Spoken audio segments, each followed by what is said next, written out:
Yo, it is me with chapter 2 already.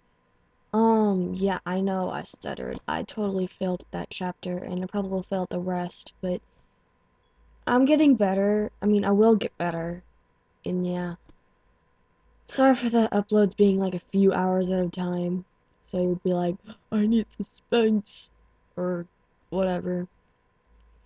But yeah, I'll be uploading these for a while now, so. And I'm trying my best to get these as best done as possible because I love this fanfiction. And yeah, so this is Vagabond Part 2. For nearly an hour, no one spoke. Dr. Men served the three girls some tea, but they didn't seem to notice. Rainbow Dash was the first one to recover. What could have done that to him? She asked to no one in particular. I would chalk it up to an animal attack, a cougar perhaps, or maybe a bear, Dr. Men speculated. When will he wake up? Dash asked. He may not. He is, by far, the toughest pony I've ever seen, but he suffered from massive physical trauma, and by that physiological trauma as well. Honestly, it might be mercy if he just slipped away and never woke up. Lo Losing something like that can absolutely destroy you, but, as I said, he's tough, so maybe he will recover. Dr. Men, Dr. Men said, standing up. Fluttershy came back to the world as well. That poor, poor guy, she muttered. Dr. Men nodded, packing his bag. Well, one way or another, you three have been up all night. Get some sleep. I'll leave some pain medication and care instructions here, on the table by the door Fluttershy. I'll come home by tonight if I can. Good day, girls, Dr. Men said, closing the door behind him. The girls fell asleep that night where they sat on the floor. All three girls were awakened by Wyona barking loudly at the front door. Applejack raised her head sleepily. Quiet, Wyona, she commanded. Then it hit her. Wyona, you all right? She yelled, standing up. The energetic collie kept barking at the door. Fluttershy and Rainbow Dash were beginning to stir, as Applejack headed to the door to see what Wyona had such an uproar. She opened the door, and there was Pinkie Pie, Rarity, and Twilight standing in front of the door expectantly. Applejack stepped back, folding the door for her friends. Mornin', every pony, she said. Don't you mean good afternoon, Applejack? Twilight said dryly. Everyone's attention was diverted when Rarity shrieked, Fluttershy, darling, you have a dead body on your sofa! The statement stopped everyone, except Pinkie Pie, who hopped over the wingless Pegasus and began playfully poking the spot that remained unbandaged. He's not dead, silly.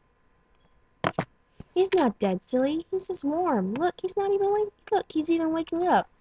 The stallion coughed roughly. His eyes slowly cracked partway open. Where am I? He asked. His voice was rough but quiet. Twilight stepped up to him. You're in Equestria, in a cottage inside Ponyville to be exact. So, I'm alive. He chuckled darkly. The pain hinted that. He paused and then looked around. His expression changed from sleepy to sober. I apologize for being a burden. I'll leave as soon as I am able, he said. Fluttershy, being the perfect hostess, flew over to him. Oh no, that's quite all right. You can stay as long as you want, she said. The pony stallion shook his head. No, actually, I can't, he said. Applejack shared a concerned look with Twilight, then down to the wingless Pegasus. You won't be going anywhere for quite a while. A couple o' days be the least, she said. Rainbow Dash threw in her 10 cents. Yeah, you can, barely move. You were nearly dead when I found you last night, she said, then a thought struck her. Hey, what's your name? She asked. The pony stallion settled his face and spoke in a neutral tone. For the past 5 years, I've been called Vagabond, he said softly, then added, I wish you hadn't found me last night. Twilight adopted a look of dire concerns, then quickly smoothed it over. Fortunately, none of her friends seemed to notice. Fluttershy cocked her head with her side inquisitively. What do you mean, Vagabond? She asked meekly. Vagabond turned his amethyst-colored eyes to Fluttershy. The yellow Pegasus gasped. The sorrow she saw in those eyes were right on unfathomable. I should be dead, he said softly. I deserve to die. Applejack ground her teeth slightly. Well, what in tarnation did you do? Furthermore, what's with the pity party thing? She asked. Vagabond's eyes flashed in the afternoon light. He began to laugh mirthlessly. It was the most lifeless and cold any of the 6 friends have ever heard. It wasn't full of energetic maledictory like Nightmare Moon's laugh was. It was utterly hollow, devoid of life, feeling, or any emotion. Ask me again, once you've killed someone. He continued quickly once he saw the looks of the other ponies' faces. Now, don't misunderstand me. He laughed even harder. The laughter was becoming more full-bodied. I'm not a murderer, but the blame is solely on my head. He continued to laugh, except now the lifeless seemed to become bitter as well. I don't pity myself, and I don't want it from any of you. As sudden as it began, the laughter stopped dead. Silence filled the air for a moment before Vagabond continued. It is my punishment, he whispered. I am sorry for being a burden, he said, laying down his head, seemingly exhausted from the laugh. He closed his eyes, feigning sleep. The girls were silent for a long while. Minutes ticked by as the words began to sink in. Finally, Twilight turned to Rainbow Dash. Dash, I need you to come with me to the library. Tell me everything you experienced last night, and I don't leave anything out. Twilight and Rainbow Dash headed for the library. Rarity looked utterly disgusted. Imagine! A killer among good ponies of Ponyville! He should be banished immediately, she said haughtily. A tiny emotion caught her eye. She whipped her head to saw Vagabond's ear twitch. I must return to my shop, she said, finished before heading out the door. He heard me and said nothing, she thought to herself. Applejack watched her go. She could only roll her eyes and shake her head. Why on earth I have chores back on the farm, thanks to Fluttershy. If he happens to wake up again, stay out of his reach, and take to the air. Applejack stepped to the door, a deadly serious look on her honest face. Know what? I'm going to send over to Big Macintosh. He'll keep Vagabond in line, she said. Oh, that's all right, Applejack. I'm sure I'll be fine, Fluttershy said softly. Applejack was decidedly not convinced. I ain't playing, Fluttershy. This here's a big deal. Even if you don't need Big Mac to protect you, Vagabond will need some help relieving himself. Ain't that a proper thing for any girl to be doing? Would you agree? Applejack asked. Fluttershy blushed at the mental picture. I hadn't thought about that. All right, thank you, Applejack, Fluttershy said. Applejack and Wyona left, leaving Fluttershy, Pinkie Pie alone with Vagabond. Pinkie Pie trotted up to Vagabond and cocked her head to the side, studying him. I know you're awake, you know. Fluttershy gasped and turned quickly as Vagabond raised his head. His eyes snapped open and watched Pinkie Pie like a predator. You're a very observant girl, he said quietly. What's your name? He asked. Pinkie Pie smiled hugely and closed her eyes, bouncing lightly on her hooves. I'm Pinkie Pie. What's your name? She asked. Fluttershy spoke up. He already told us. His name's Vagabond, she said.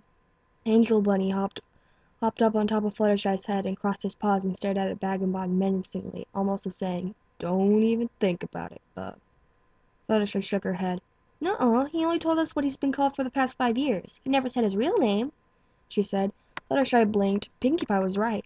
Unfortunately, I must disappoint you, Miss Pie, that I cannot tell any pony my name, or answer it until my punishment is at end. I'm sorry, Vagabond said. Pinkie Pie never daunted to ask, When will that be?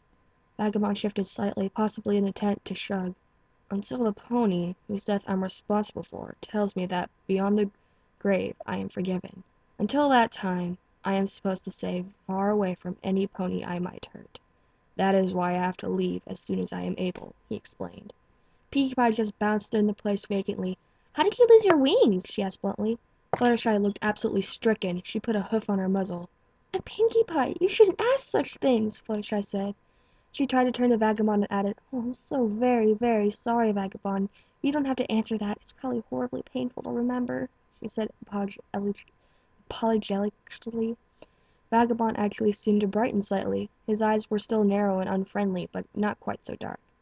That is one of the few truly appropriate events I've experienced in the last several years, he said. Pinkie Pie plopped down in front of him and began to listen, so Vagabond began. It happened 2 days ago. It was early morning, and I was walking through the forest where a rainbow-maned friend found me. I came upon a bear that had its back slave trapped around a rock slide. It must have been there for some time, several days at least, and it was hungry and thirsty. I don't much like bears. They're dangerous, but I had to do something. I know what it's like to be responsible for a death. It tears a part of you away, knowing what you've done. If I didn't help the bear, I would be responsible for its death. I took out my canteen and poured the water into a bowl I had and pushed it towards the bear. The bear lapped up the water, but I had to get its legs free. I maneuvered the fallen branch beneath one of the larger rocks and levered it away. I had to repeat the process probably a dozen more rocks, but apparently the bear was just too weak to pull its legs free. I had to help pull its legs free, but I also knew that it would attack me if I got close. I tried to use the branch, but it didn't wedge between the rocks and its bare legs. I had to do it myself. I know herbs well, so I found some tartula mushrooms and mixed those with mercura flowers I had. But that would make you numb, Fluttershy interrupted. Oh, I'm sorry, Vagabond. I didn't mean to interrupt you. But why would you do that? It's dangerous. Any herbalist knows that not to use that combination unless you're in dire need. It will erase all feelings that make your mind addled. You are correct. But that was the effect I wanted. I noticed I mixed the mushrooms and flowers with little water I had left in my canteen, which made about a quart of the potion. I drank it all.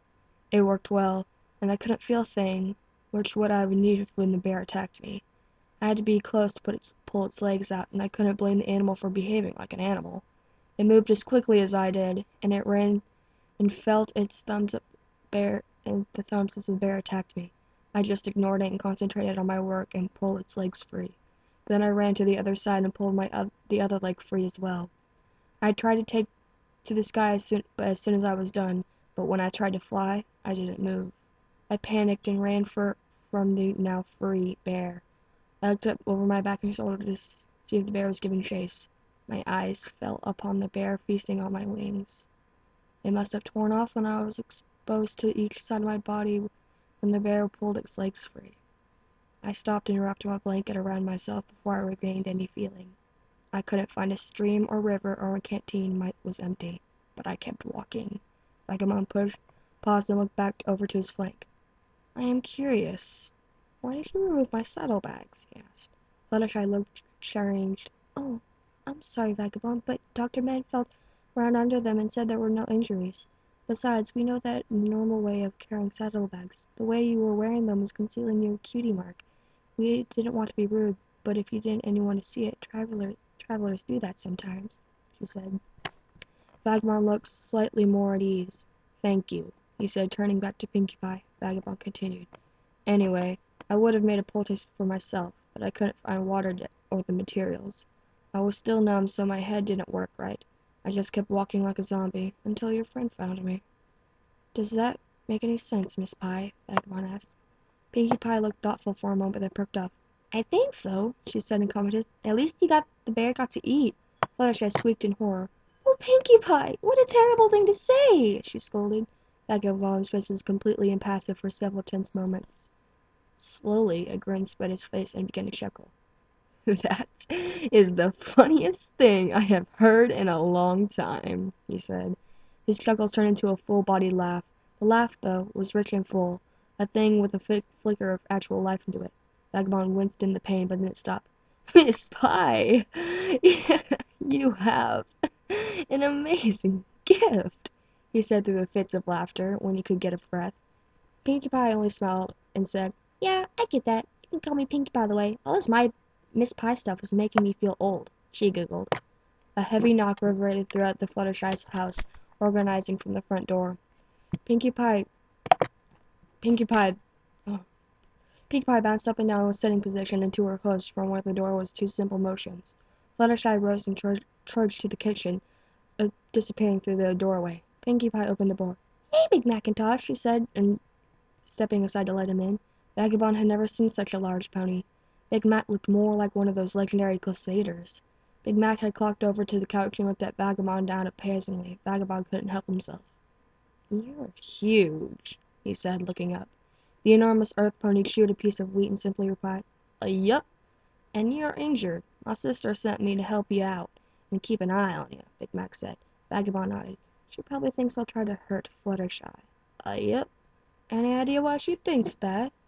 Pinkie Pie bounced up beside Big Mac, waving a hoof. Oh,